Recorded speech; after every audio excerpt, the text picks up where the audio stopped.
Good afternoon, everyone. It is office hours with my mentor, Blaine Bartlett. Learn blainebartlett.com/LMM, the mindset mastermind. And Blaine, have I got a treat for you? You know, I do thousands of interviews. Yeah. And every once in a while, there comes a person who's so special that both of us feel the same way. And it was love at first sight. It's a bromance that I'm so excited about. The same way when you and I met years and years ago. So I'm actually more excited about you meeting Rick Macci, the legend himself, the Hall of Fame tennis coach, president and owner, of course, Rick Macci Tennis Academy. But Rick Macci's taking his phenom making success to the world, not just on the tennis court, but off the tennis court to the billions of people on earth, Blaine, in the same mission that you and I have. And he is probably one of the strongest mindset, heart set, and hand set coaches in the world. And I'm so excited to call myself his friend now. And I can't wait for you to be his friend as well. Welcome to Office Hours, Rick Macci. No, I'm glad to be here. It's be a lot of fun. I'm excited about everything that's coming down the road. Hey. Yeah. You should be. Rick and I are going to do a new show together called Game Set Life. And we're going to be serving lessons with the incredible Macci and Meltzer combo. Since I'm not very good on the court, but off the court, I can hold my own. Yeah. Rick, when did you decide that the tennis court and the lessons that you've been serving on the tennis court actually are more applicable, and the impact that you've had is more applicable to off the court with even the great people like Venus and Serena and Jennifer Capriati, all the people you've worked with in the years? You've actually had a greater impact off the court than you even have coaching the number one players in the world. First off, great question. Absolutely. You know, it's kind of been organically, it's just part of how I'm wired and how I teach and find a way and lead by example. And when people come back, it's not even the 5 people who became number one or the 8 Grand Slam champions or the over 300 kids that have won nationals. When they come back and they say about the hard work, how they look at the world through a different lens, winner finds a way, losers make excuses, and they pass that down to their kids. To me, Dave, that's meant more to me, than anything. The other's the window dressing. And I think when someone's on the other side of the court with me, that hour, that minute, that second, that's my favorite student. And that's been the way I've been wired ever since I started doing this. And I'm still at the mountaintop going strong. And it's the best feeling in the world when you can help others a lot more than you help yourself. Yeah. Rick, first of all, it's just an absolute pleasure to meet you. I've known about you for years. And I'm just thrilled to see your name come up on the guest list here today. It's kind of like, oh my God, really? This is going to be so cool. Potential. I got potential. You got potential. That's the way I'm looking at it. Well, your comment about the student across the net from you is your favorite student in that moment in time. That reminded me of when I'm sitting with my grandkids. The one that I'm with is my favorite grandkid at that moment in time. And that undivided attention makes all the difference in the world. People can feel that, but it's sincere, and it's just the way I've always been. It doesn't matter if it's an 80-year-old guy I'm teaching or a 5-year-old, or, I had the number one girl from Ukraine today who will probably win the Orange Bowl. And it's, even though I needed an interpreter, I kind of had to do my song and dance and dog and pony show and figure that one out. They could feel it. You can tell by the look in the eyes, the smile. And I just get people to do different things. And it's the best feeling in the world. Tim Galloway back in the 70s wrote a book, The Game of Inner Tennis. Yeah. And your work with mindset. How much of the success that you have, and I'm not talking on the court necessarily, although that is certainly a part of it, but it's not about skill as much as it is that internal game that I play with myself. Kind of, how do you see that actually being leveraged in the work that you do with your clients, both professionally as a sports coach, but also just in this other, game set life? Having the ability, especially in tennis, but really any sport, football, baseball, basketball, having the ability to forget as I told David, you got to remember to forget. And in tennis, you got 20 seconds to act like it's 20 years ago. And this is what I work with a lot of kids on, to go back to that fence, take a deep breath, put the racket in the other hand, come out, Mr. Positive or Miss Positive. You're in a bubble. And I work with the kids a lot on this, and I change attitude. And I think that alone helps them deal with everything they deal with in life. And they're going to listen to me, believe it or not, on a lot of things more than even their parents. Okay. Yep. Just because it's how I say it, why I say it. And I've kind of got it down to a science, and I got to do it differently depending on who I'm talking to, how long I got to say it, how loud I got to say it, why I say it, when to say it, how to say it. So, but no, that's the leader in the clubhouse, the mental part. That's what separates great from good. The biomechanics, I got that down to a science. I can get the strokes where I want it, the strategy. But if you don't love pressure and eat it for breakfast, it's going to eat you. So that's what I do with a lot of kids. And if it's already baked in a little bit, like it was with Venus and Serena, they were kind of bulletproof. That's why I actually rolled the dice, if you saw the movie, because I saw what was under the hood. A lot of the dirty work was done. I just had to go there and do the Macy magic on the outside, and the rest is history. Yeah, it's nice when you get to polish the car and you don't have to build it from the ground up, like you did with Serena and Venus. But moreover, I was down in Monterrey, Mexico yesterday, and blessed to be with Jay Shetty and James Clear, two people who I admire as well with mindset and habits. And James Clear wrote a book called Atomic Habits, and it's really interesting because you are a very disciplined, habitual person. And you bring that to not only the court, but off the court. And I always tell people that if you stay consistent in the pursuit of your own potential, sooner or later, something will happen that will not be in equity to the hard work that you put in, meaning you hold a lottery ticket when you put the consistent, persistent pursuit in. So whether it be for you, this movie elevated and escalated what was already a legendary Hall of Fame career. My business partner, Lee Steinberg, when Jerry Maguire came out, all of a sudden it accelerated what he was doing.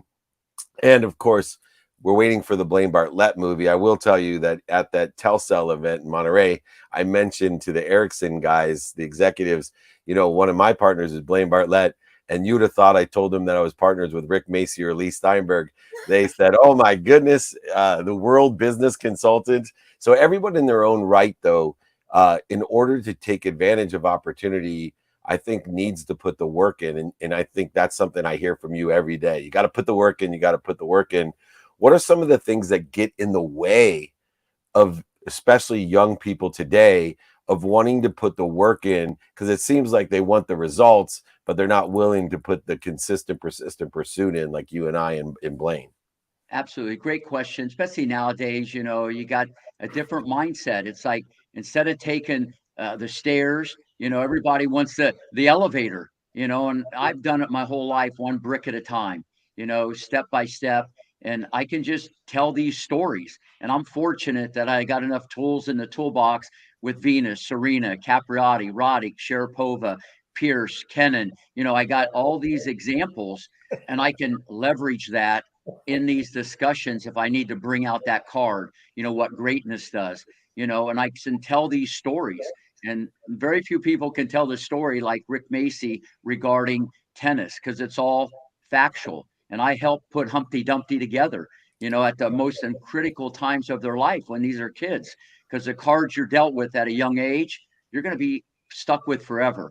Not forever, you can change, but a lot of those things stick with you. So there's just social media, and everybody, they want shortcuts, and it's not easy. And if you want to be true to yourself, just get better every day. You got to have structure. You got to have a plan. It's between you and you. It's the game within the game. These are the speeches that I give these kids that I could give to a Fortune 500 company and get them to jump through a roof. So at the end of the day, they're getting filet mignon from me, not hamburger. These, and the parents are there, and the parents actually learn more. And one guy wants me to speak to his company just when he heard me talk to 25 kids. So it's that, David. And there's just so many distractions. And if you listen, if you just work hard and follow your dreams, the only time it's over is when you say it's over. You don't know when the door closes unless you close that thing. And this is what I try to tell young people. And the good thing about it, a lot of them listen to me, and I feel good about that. And if they don't, I'll go through the window. And if they don't, I'll go through the chimney. I'll just like a woodpecker. I'll just keep going until I can get that look in their eye, you know? And once I got that, then I just elevate it the next day. And I just build a mentally strong kid on and off the court.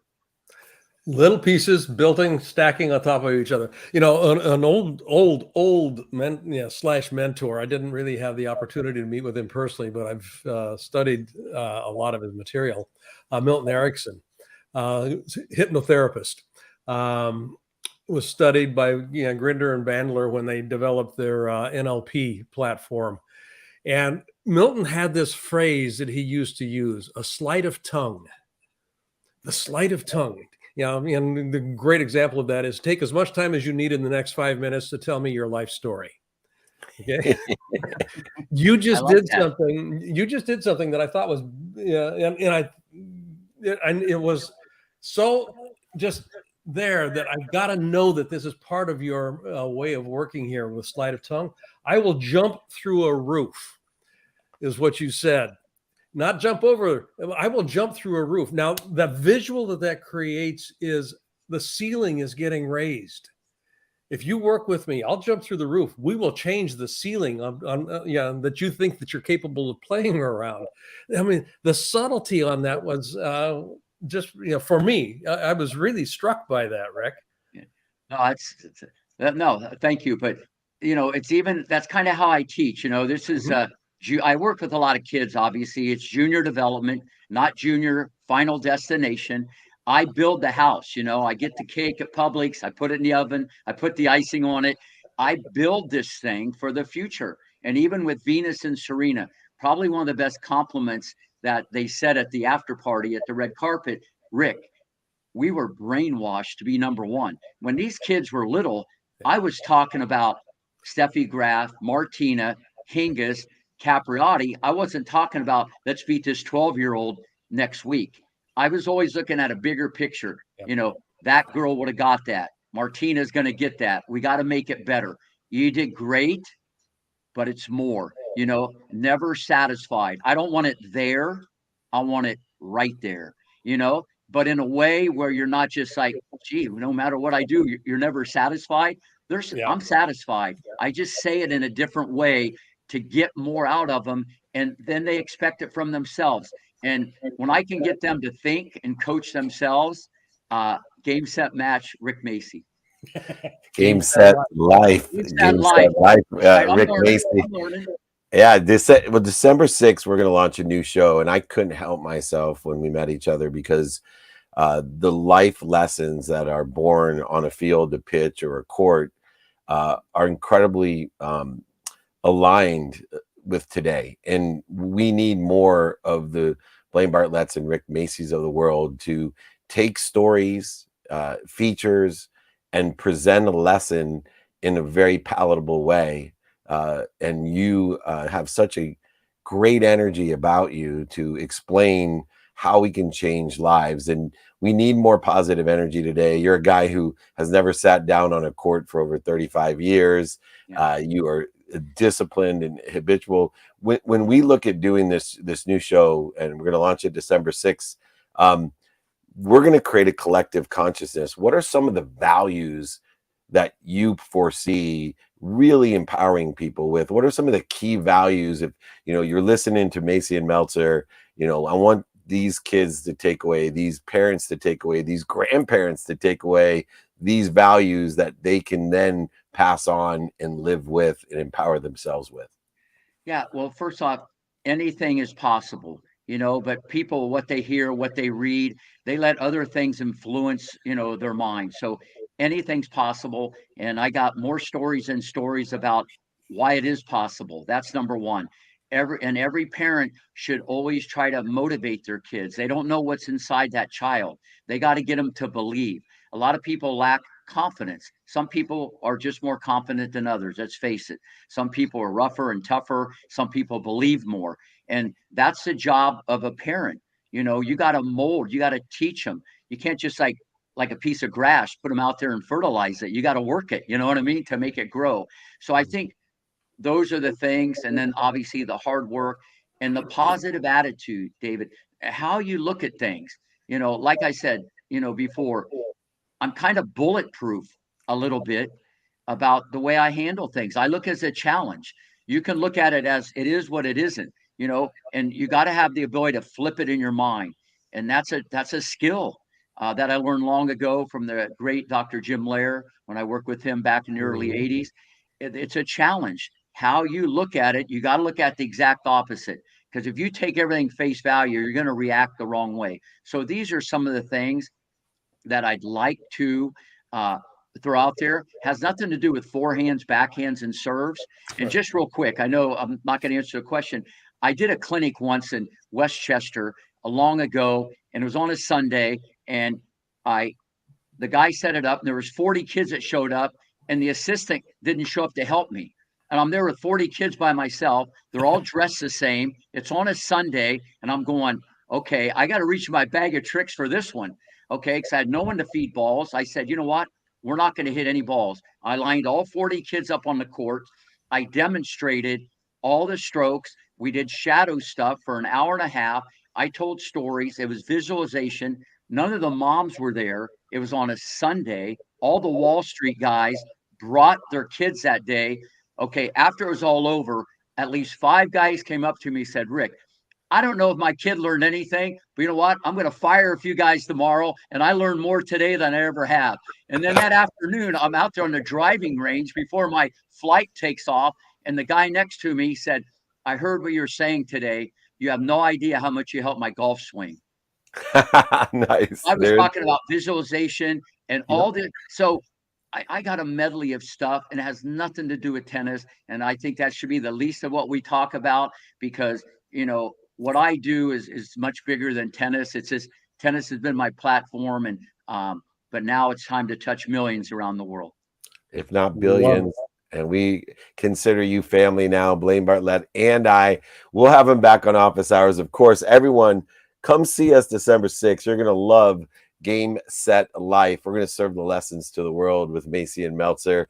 Cannot get any better than this. Rick Macci, thanks for joining us here on Office Hours. Thank you. Thanks, Blaine. Nice meeting you. You bet. Look forward to more I'll conversations. hook you two up. Okay, we got it. Another compliment. Good doubles partner there. We'll get him into more corporations and get him on your shows as well, Blaine. Yeah, we'll go play some pickleball. Yeah, I don't know about that. I think he's still in the tennis world. I know. And of course he's from Ohio. You know, it's all those O states, Oregon, Ohio. Bring the best and the best character out of it. All right, pretty cool. What a way to start out. No kidding. Whoa. We're doing well. Well, we got another great entrepreneur coming on. Fred Joyal's here, co-founder of 1-800-Dentist, and now an author and a podcaster. He has the Super Bold podcast, and he's bringing on a lot of big names as well. Welcome to Office Hours, Fred. David, great to be here. Good to see you. Good to see you, Fred. Good to meet you. Well, Fred, You too, your court, for heaven's sake, is generating over $1 billion in revenue with your company, and now understanding a philosophy that Rick was talking about, being super bold. And, you know, from being one of those people, like Rick said, that may not have been the most confident or charismatic person, now being able to not only be that way themselves, but to carry and empower others to be the same. I'm going to ask a different type of question when you're looking at the future Dontics that you've been dealing with. You know, is that charisma and confidence something that you can learn, or is it genetically or energetically inherited? I am living proof that it can be learned, because I was just an incredibly shy person growing up into my 20s and a lot of it into my 30s, just underconfident all over the place. but I figured out a way through it, which was powering through the discomfort and emulating bold people. And then eventually figured out how to teach it in a much more accelerated way than I learned. And that acceleration is like 90 days, right? You're able to turn someone's life around. I mean, it will change how you approach the world in 90 days. It's got a series of exercises. It's actually based on how improv comedy is taught, starting very simply, almost non-verbally at first, and then gradually just keep moving into your discomfort zone gradually, but with exercises and things to build your boldness muscle so that you can summon it when it matters most, when it's important, when it's a person you want to meet, a thing you want to try, a job you want to quit, a business you want to start. Those things take boldness more than they take confidence. They take an ability to be bold even when you're not confident, because that's what's going to feed you, is taking the bold action. And then your confidence is going to build because boldness pays off. Yeah, I like that distinction. Bold and confident. You don't get confident unless you take action. And the kind of action you take makes a big difference. You've got something that you've developed here as part of your program, your programmatic approach to this, the Super Bold Index. And that's what we measure is what we pay attention to. So talk a little bit, if you would, Fred, about this index. How does this actually come into play in the work that you do with your clients? It's really just knowing that you're starting from wherever you are, not from who you're comparing yourself to. So you could be painfully shy, or you could just be shy in certain situations, afraid of public speaking, afraid of interacting with groups of people, afraid to tell somebody you're in a relationship with what matters to you, what you want, afraid to give feedback, afraid to get feedback, so and there's some people who are really bold almost all the time, except when it really matters. And they're comfortable in all sorts of. So I have a good friend he's a phenomenal painter, but he can't sell his own paintings. But he can meet anybody. He could walk up to anybody in any crowd. He's comfortable everywhere. But ask for a decent amount of money for his paintings, he can't do it. That's funny, because I've trained so many sales forces throughout the years, and I've met so many good openers. And I used to say, you're a great opener, but you got to be a closer. You got to actually articulate a quantitative value to exceed what you're asking for. And that goes beyond confidence. And one of the other areas that you talk about beyond confidence, which I find really intriguing, is how you reconcile confidence into charisma. And so the idea that, bold may be a catalyst, confidence may be a bridge, charisma, is a characteristic. And there's an energy that absolutely, I believe, is inherent in charisma. How does your energy shift with being bold, building confidence, and then shifting in energy where you can be seen as an attractor, as a charismatic ball of energy? All charisma is that you appear comfortable and are bringing your full self into every situation. It doesn't mean you're a show off or an attention whore or something like that. It just means wherever you are, you seem comfortable, even though you might not be, but then people are drawn to that comfort in that you're comfortable on stage, you're comfortable in a crowd, you're comfortable pitching to investors passionately, articulately.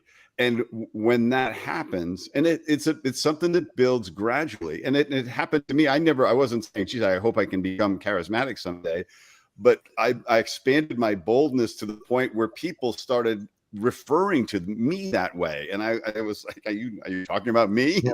I'm looking at like, who? Yeah. And but that's all it really is that people are drawn to the energy that you project when you're comfortable in your own skin, to the point where it's like, I'm not trying to be perfect, but I'm not missing out on anything in life. I'm playing full out. I'm leaving it all on the mat.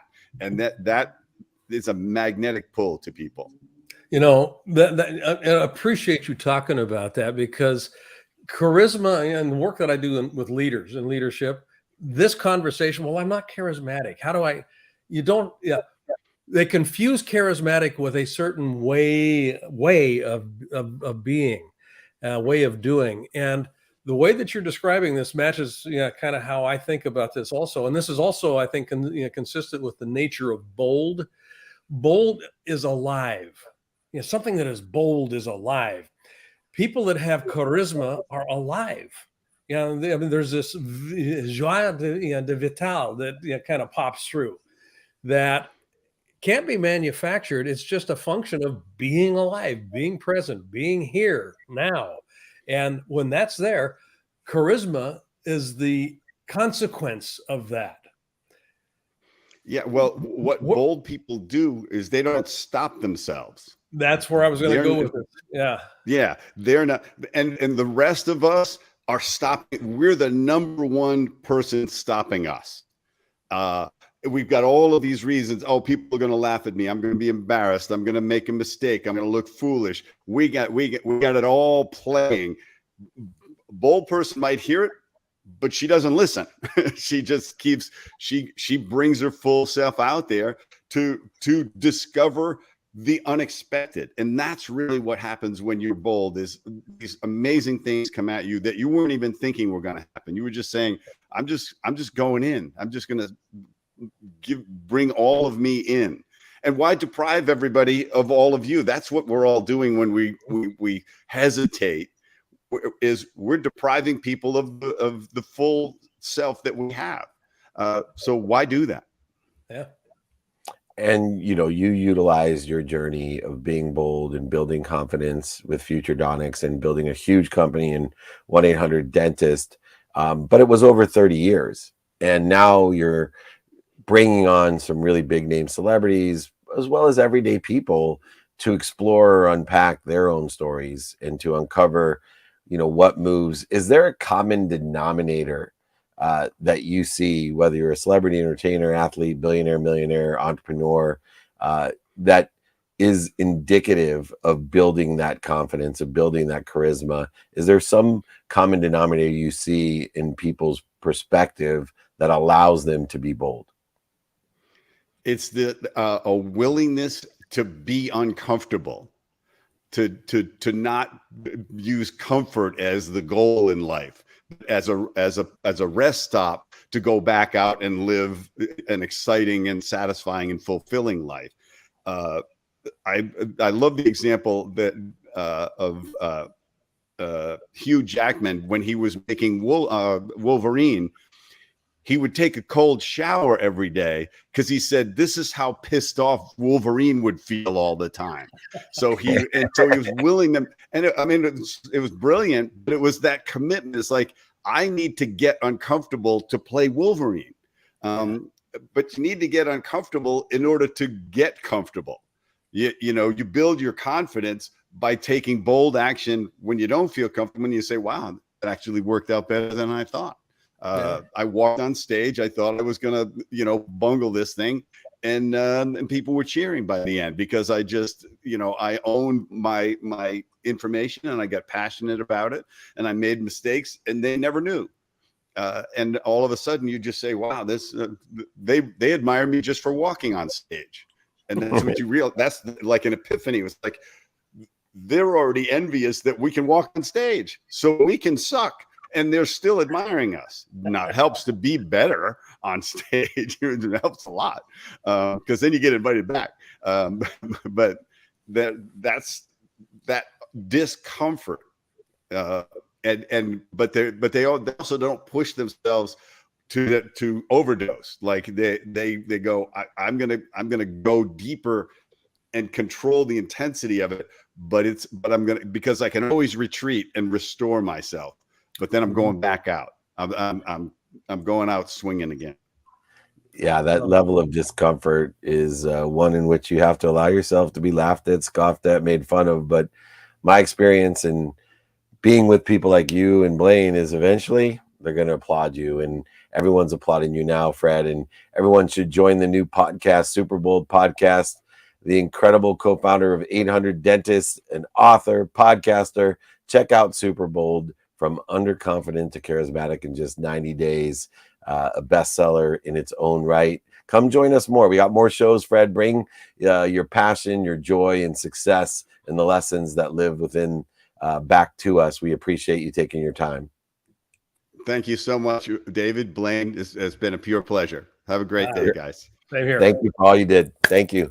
Congrats. There you go. It's amazing that you meet someone like that and they ever weren't confident, and the ridiculous success in their lives. But everyone, it's amazing. Everyone learns in their own way. And I love the fact that you are the only thing that can limit yourself, right? We'll never overachieve our own self-image. And Fred's self-image has risen and continues to rise, and he helps others rise as well, elevating others to elevate themselves. William is in the house here. We just are loaded with great guests, or I hope. We got a great lineup today. Am I right? Matt's looking at me. It's Tom. All right, cool. Tom and Rocky. Okay. There we go. All right. I'm working blind here. This is good. Tom House and Rocky Collins are here. Just be confident about it, David. I haven't seen these guys in a while. And these guys live in my space, and it's exciting to have you guys here with us. Mustard, teammustard.com. It's an app, and we were talking about visualization with Rick Macy. Were you guys here listening in? Incredible, legendary coach. And when I think of Mustard, I think about the importance of visualization and how technology has been incorporated and assists us in that. And Dr. House is here, not only an amazing athlete in his own right, but a father of modern day motion and visualization that's tied to that. Welcome, guys, to Office Hours. Thank you for having us back. Great to be here. It's so good to see you guys. Well, you've worked with, several fairly good athletes in your careers, and now you're taking technology to create a dependent variable opportunity for everyone to utilize. Give me an idea how difficult it is to take a proven system of motion and place it into an iOS app that can help people throw more efficiently, effectively, and statistically successful. Like, let me just give you a few names, Blaine. Ready for this? Yeah. Guys like Drew Brees, Tom Brady, Andrew Luck, Jimmy G, a small couple pitchers, like Nolan Ryan, Randy Johnson, Roger Clemens, and Greg Maddux. You Darvish, thank you, by the way, for doing that for me, for a Padre fan. Randy Johnson, Mariners. Yeah, so just a few guys, and Dr. House has also co-authored about 20 or some books. So they come with what I call credibility. But, how do you guys take all of that knowledge and put it into an app? It's super easy. No work at all, David. Yeah, no work. Just lay down. Yeah. Only Tom's entire life, and then haggling through the software development process, which I'm sure as well as God. But yeah, look, you have to be out there for 50 years screwing kids up to be able to come up with anything that'll help the current generation. There you go. The dummy tax has been paid. Exactly. Behind camera that we're probably the world's greatest experts at what doesn't work.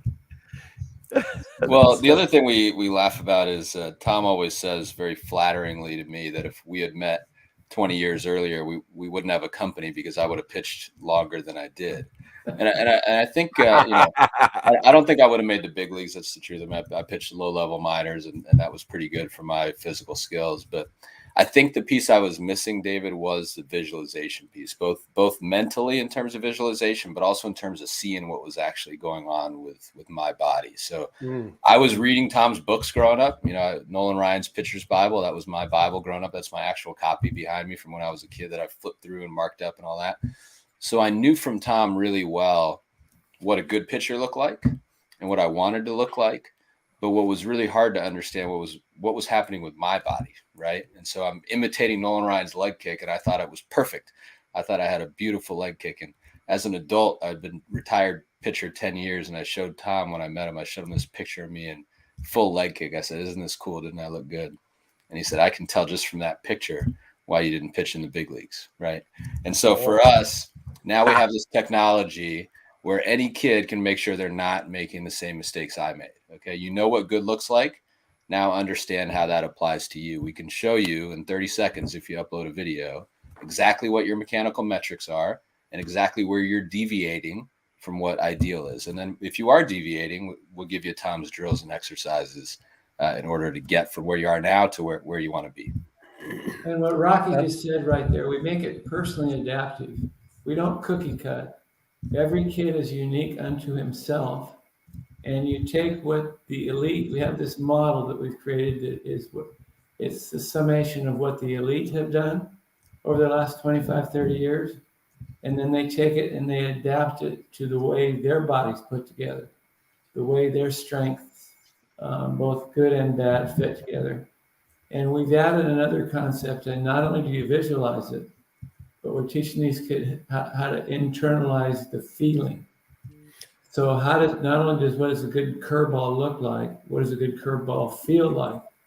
And I'm going to name drop on you here. We were talking to Nolan yesterday, and listening to him describe what he did to throw a baseball, it was all about feel. Would you agree, Rocky? Yes. So without knowing what we were doing, it sounds like we're really smart, but we just kind of stumbled into this. And well, Tom's really smart. Yeah, I stumbled into him, which is lucky. And he's very humble as well, kind of like Rick Macy. The humility of, years of understanding and dedication to help people is enormous to me, Tom. And Rocky, you're blessed to have him as a business partner. I'll tell you that. 100%. Well, it's also years of being booed and vilified for being an idiot. So when you get used to, I just heard you on your last segment there, you have to get comfortable being uncomfortable. Yep. I can remember my middle daughter coming home one day when we were in Boston, and she said, "Dad, my English teacher says you suck. Are you as bad as he says you are?" And I said, "Yeah, probably, and that's why they boo me at Fenway Park. I didn't hear my last name in Fenway for 2 years. It was now pitching for the Sox, number 29, Tom Boo." So you get used to being uncomfortable, and it frees you up. It actually, if you're not afraid to screw up, you actually will learn faster. So what do we call it, Rocky? Fail fast forward. Love that. Mm-hmm. So what Mustard represents is a whole bunch of really smart people that have failed fast forward, and we've come up with a product that actually helps kids, and that's what I'm in this for. I love that. The failing forward piece. I'm just curious, and this is a non sequitur in terms of a question here. Why the name Mustard? Okay, Rocky, you got to handle that one. Yeah, I'll handle that one. I'm gonna make it podcast friendly. So look, we went through a long naming process with an agency because we weren't smart enough to come up with a name ourselves. And the point for us is to help kids play sports longer. Okay, we got a lot of major leaguers and professional athletes that use our app, but it's really designed to help kids play sports longer. So it had to be a fun name. It had to feel accessible. There had to be cool swag we could create with it. We got down to 2 names. One was Mustard, obviously, and the other was Swivel. We had a big team call, and one of our other co-founders, he's a mental performance coach, Jason Goldsmith, and he's the coach to Justin Rose, okay, former world #1 golfer. Yeah. Jason Goldsmith calls into the team call to decide the team name, and he's in the car, and Rosie's in the car with him, all right? And I said, well, that's great. Well, Jason, we don't care what you think. We'll put Rosie on the phone. We got to find out what Rosie thinks that the company name should be. And I gave him the 2 names, and this is a part of, I'll make a podcast friendly. It turned out that one of the names was a pretty bad swear word in England. Okay. It was a slang term that none of us would have ever guessed. And Rosie told us that. He said, definitely don't pick that one. But mustard in England right now is actually what kids are saying is like, that's the mustard. That's cool. That's hot. So he said, I could really see myself telling kids to download the Mustard app, at which point the meeting was over and we picked the name. Yeah. I like the letter, obviously. It's a good letter. Now, there had to be an extraordinary amount of difference between pitching or throwing in baseball comparatively to football, because obviously in baseball, you're only in one point without any obstruction, where in football, there's multiple release points, multiple feet that you're pitching or throwing off of when you're playing football. What are the points of similarity that allow you to launch this new football feature with Mustard, because I imagine the variables are much greater than if you're customizing it to people than it is for baseball. Let me answer. That's Put the me expert in, put me in. It really, it's Boo, boo, boo. I deserve that. They're remarkably similar. The only difference between the two is the quarterback creates his own rubber and throws to a moving home plate. But the physical act is the only way it's different is that quarterbacks their timing has to be a little different. They have to get the ball out of their hand in less than 0.5 seconds, or to your point, they die, where a pitcher has all day long. But once the movement has started, once the front foot is down, it's the same balance and posture, it's the same kinematic sequencing, same option, virtually the same from feet to fingertips. So all we had to do was find some really bright code writers and programmers to take what we had already put into place with movement analysis and be able to have someone capture it with a cell phone. So we got if I can just build on that and tout our tech team a little bit. So, everybody understands the value of Tom in terms of the coaching he provides and best of all time knowledge that we're delivering to athletes. I think what a lot of business folks is not intuitive about Tom, that it provides incredible value to the company, is just the data. Okay. So Tom co-founds this company with us, assigned his data set to the company, tens of thousands of what we call perfect 3D models. Okay. That's like an unattainable advantage from a computer vision AI perspective. So what our tech team did with that database is invent a system where you can give us one camera angle, okay, just one video, one camera angle. We can identify the camera angle you used. And then because we know the camera angle, we can calculate true 3D data as opposed to just 2D data. So David, your question was about a quarterback. You can't get to the perfect camera angle each time. We don't have to get to the perfect camera angle. Okay. The system automatically identifies the camera angle, calculates 3D data. And then again, the way our system works, take a video of a quarterback, about a minute later, get a report card designed by Tom House on the quarterback's movements, get the visual of what the quarterback looks like at the key moments through the movement, and then get drills automatically recommended. Again, drills from Tom House for that quarterback to improve. And that's the differentiating factor for us. There's some really bright technology out there that competes with us, but not only are we measurable and defendable, we actually have a deliverable to help the kid learn what he needs to do with his movements and his strength training to make those efficiencies happen. Wow. That's brilliant. Work about all those years of the data set that Dr. House had created.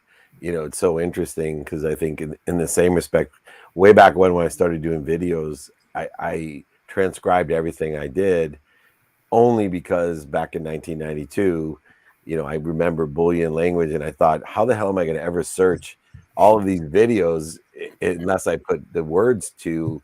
And people thought I was crazy because everything I did, I transcribed, and now I have this huge database after years that is searchable video that the technology now can really take advantage of. And I think that's the secret sauce of Mustard, is that no one has. It would be impossible. It'd take 20 years to recreate that data set. And with the expertise. And I wanted to point that out because whether it's baseball or football, and you answered my question why I wanted to have you on, being more a football guy than a baseball guy. I was wondering how the biomechanics, the motions were similar enough with the data sets that you had created that the AI would be able to facilitate the customization of a quarterback the same way it would a pitcher. Not that your quarterbacks are that bad. Well, the interesting thing is our team's actually figured out with Tom's data set. I mean, Tom's worked with athletes in a number of different sports, right? Tons of golfers, tennis players, volleyball players, really anything rotational. And so we've got the ability with the data set and with the way our guys have innovated on the computer vision technology to launch into a bunch of sports pretty quickly. So we plan on golf Q1 next year. We think basketball will be a big deal for us. We've got a bunch of incredible soccer people working with us. But when you're ready for tennis, we'll introduce you to Rick Macy. There's nobody better than that guy. So we got a group of people to help facilitate that.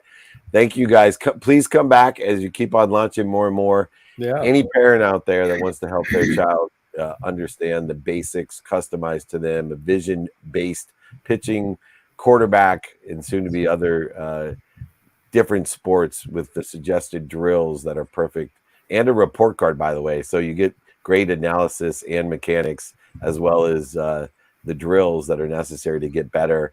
Tom House, Rocky Collis, you guys are incredible. It's been way too long. Co-founders of Mustard. Mustard's at teammstrd.com. Come and join us soon, guys. Thanks for everything. Thanks very much. Yeah, thanks, guys. You guys. Have a blessed day. You too. Be Have blessed. a great Thanksgiving. Thanks for making my Padre pictures better.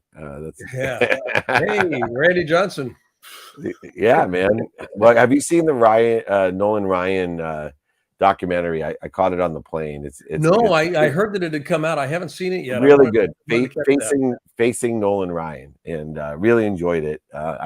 There's so many things, you think you know a player, you think you know their career, and then through the documentary, you're like, well, it happens to people with Warren Moon, right? I tell them Warren Moon played quarterback till he's 44.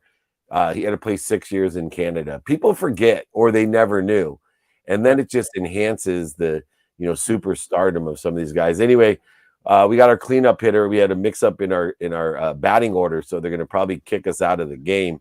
But we got the William Santana Lee is here, CEO of Knightscope, Knightscope.com, and we're going to talk about combating crime in America, but not with our first responders, with small robots. And they're not that small. They're not that small. Smart. I meant smart. Smart They're robots. smarter. They're smarter than they are small. That's for sure.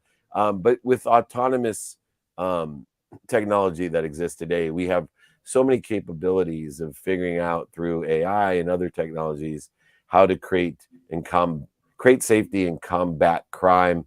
What are some of the new innovative public safety capabilities that exist today with the new smart robots that Knightscope has? Well, thanks for having us, and greetings from Silicon Valley. Knightscope, we're on a crazy mission to see if we can make the United States of America the safest country in the world. So for the last nearly decade, we've been building a bunch of crazy technologies, 4 really difficult technologies combined into one: autonomous self-driving technology, robotics, AI, and electric vehicles. Each of those are really hard unto themselves. So we thought to make it a little bit harder, we combine them all into one autonomous security robot. We are now patrolling across the country, from Hawaii to North Carolina. We've done probably 1.8 million hours of operation out in the field. And if you think, we work for Big Brother and the machines are coming to kill everyone and take everyone's job, that is not the case. Just go to knightscope.com/crime. And you can see all the awesome crime-fighting wins that these machines have already delivered for a positive impact on society.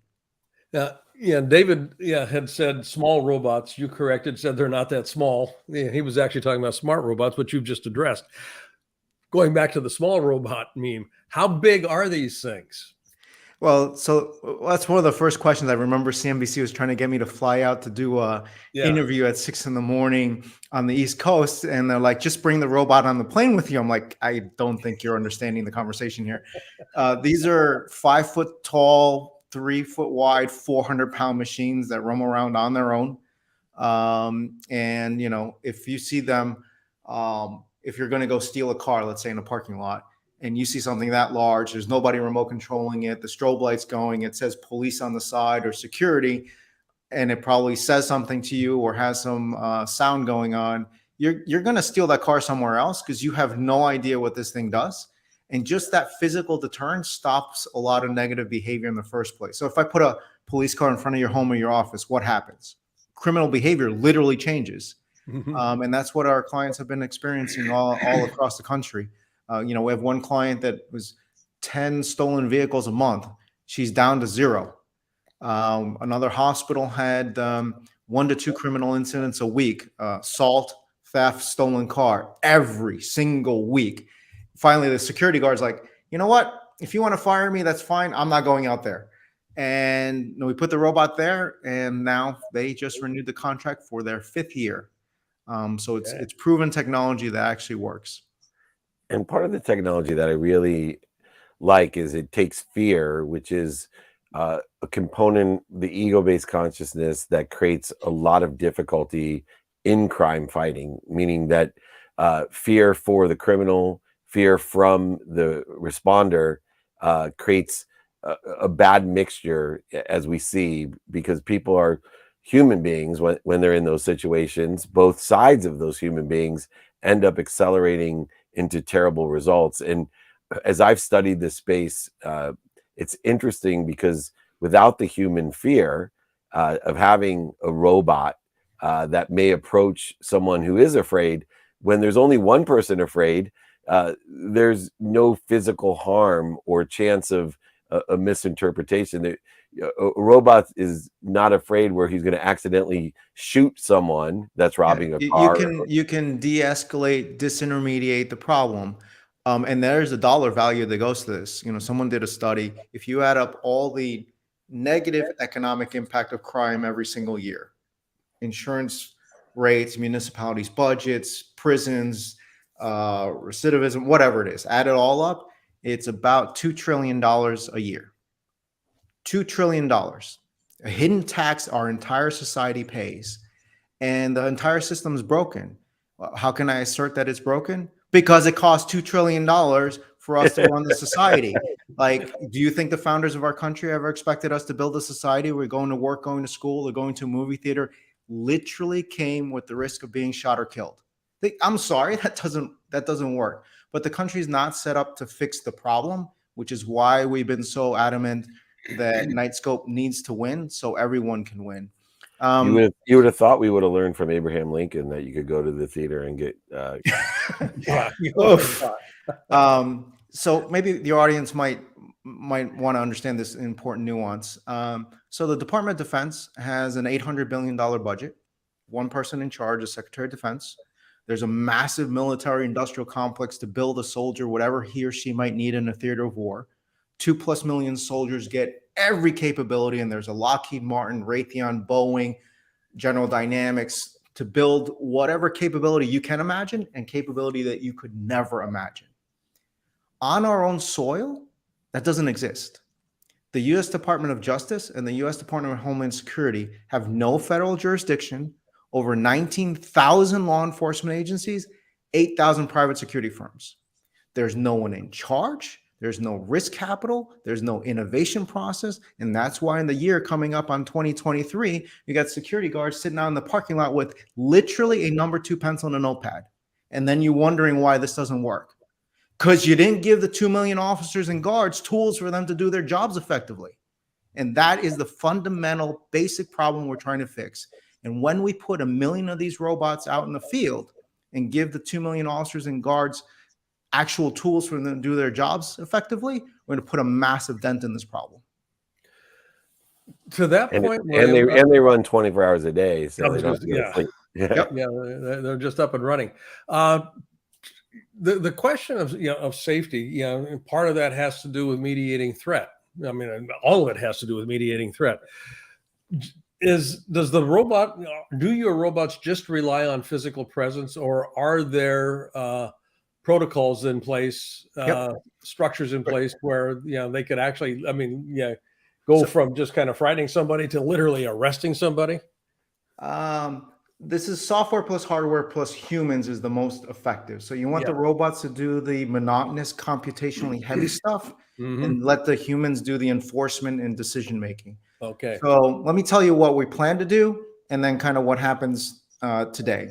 So what we plan to do is criminals and terrorists can be anywhere.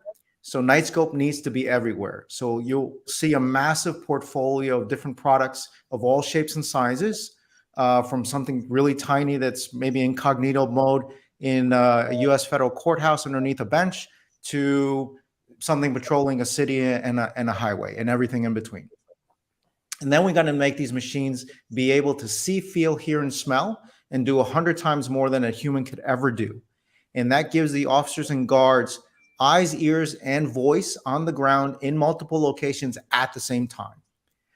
What happens today? Well, these machines generate over 90 terabytes of data a year. No human's going to be able to process that. So we put that in a usable format that the clients can use. Just log into the application and you've got access to the machines. So they can detect a person. They can detect the person. They can run a thermal scan of the environment. They can read several hundred license plates a minute. They can treat your mobile device as if it's a license plate. So let's say you expelled a student last week, or you fired someone from your corporation, and you're worried that person's going to come back. Or actually, this happened, domestic abuse case, it turns into workplace violence. So you can put the BOLO or watch list profile pic of the person, all the mobile devices attached to that person, and the license plate, and then the machines are literally on the lookout with a perfect memory to alert the officers and guards to take action when needed. So if you're able to do that 24/7, 365, that gives you a whole other level of capability that we almost call superhuman capabilities at the officer's fingertips. Beautiful. It's an extraordinary future, and one that I personally hope comes sooner than later, not just because of the economics, but because of the ease it would call. The safety is, we walk through cities like New York that has a smaller geography. You can imagine with what's going on in the rise of crimes in the cities, how easy it is to cover those areas. David, I got to stop you there. So I'm ex-New Yorker. There's, I forgot the number, 30,000 to 35,000 officers, plus or minus, is the New York Police Department.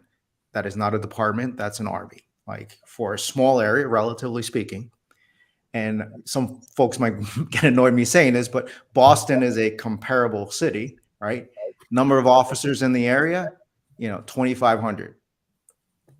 How many patrol LA? I think, I don't know, it's 8, 10,000, 11,000 or something like that for a massive, massive area.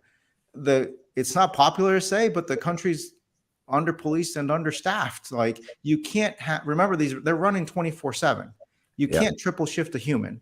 So those 2 million people that I spoke of, it's only 500,000 at any given time, trying to secure 332 million Americans across 50 states with a number 2 pencil. And then everyone's wondering, like, hey, why is violence, something awful happening every few seconds in our country? Yeah, kind of not set up for success, maybe. Right. Well, Knightscope is going to help us. I see we got the symbol there, KSCP. Everyone should look into how we utilize technology to make our lives better and safer. And it's people like William leading the way for us. We certainly appreciate William Santana Lee, CEO of Knightscope, knightscope.com. Check them out. Come back and visit us. We got tons more that we could talk about. I know we just scraped the surface of Happy to do it. And I appreciate you guys having us. Smartest, safest robots. Thanks so much. We'll talk to you soon. Thanks, William. Be good. Be safe out there. You bet. And soon, smallest robots too. I was a precursor to the future of Knightscope. Anyway, my eyes, Blaine, man, my eyes used to be my strength. I do so many interviews. I'm starting to slip. I got the words wrong because it definitely says smart robot, not small. Anyway, Blaine, real quick, because I got to get to Elton John tonight. Give me a little takeaway of the day. I'm going to just go with one that was brought right up when Rick talked about this. Remember to forget.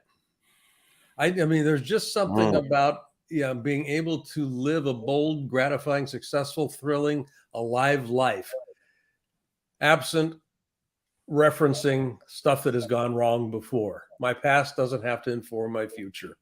It in no way, shape, or form does that have to happen. And all of our guests in some way, shape, or form kind of address that today. The mechanics of my throwing, I can shift it, I can twist it, I can change it. Remember to forget. Muscle memory, mental memory, spiritual memory. Remember to forget. Start fresh, start anew. I love that. My takeaway is about technology, that so many people are worried about technology taking over, and I see from the legends, I mean, absolute legends that we had on our show today, and I commend my team once again. It's so interesting how technology plays a role with Rick Macy, with, of course, Fred, and then William now, and then finally Tom. These are people that for years, all of them, for years, more than 20 years, each of the people that were on here have been working at something, but the exponential result comes from technology's finally caught up to our imaginations. And now we got to make sure that we are utilizing our imaginations to keep up with technology. Blaine, man, if you could have heard people talking behind your back in Mexico about what a legend you are, you fit right in with our guest today. And I'm blessed to have you as a friend, a co-host. Learn.blainebartlett.com/LMM. It's the Mindset Mastermind. All of the guests today will tell you, as great as the technology is, we still have to coordinate it with the human mind.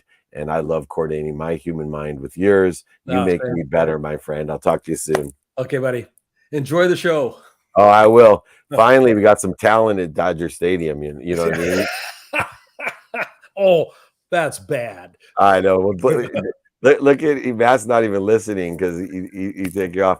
All right, Matt, it's time to close out the show. Get us out of here, Matt. I'll say it once again. We finally get some talent at Dodger Stadium. Elton John's going to be there tonight. If it's free, it's we. Email me. It's david@dmeltzer.com. Always here to be of service or value. My first name's David. It means beloved. At D, my first initial. Meltzer is like seltzer with an M. Meltzer means waiter or servant. That means I'm a beloved servant to all. David@dmeltzer.com.